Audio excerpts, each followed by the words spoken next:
গত এক সপ্তাহ আগে একটা ভিডিও দিয়েছিলাম, তো আবারও আরেকটা ভিডিও নিয়ে হাজির হয়েছি এক সপ্তাহ পরে। আজকে রবিবার।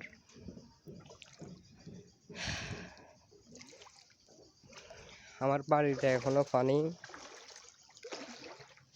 আল্লাহ যেন সবাইকে হেফাজত করেন।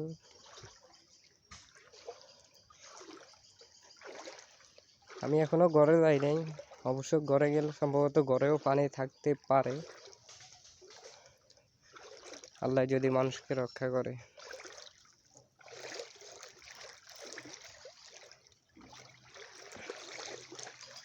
এই যে আমার ঘর, আমার বাড়িতে এখনো পানি।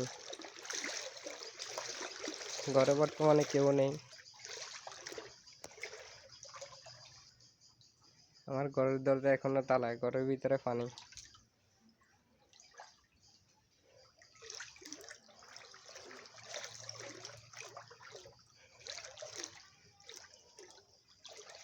কি করব বুঝতেই তো পারি না, কবে এই পানি কমবে, কবে নিজের ঘরে ঢুকবো।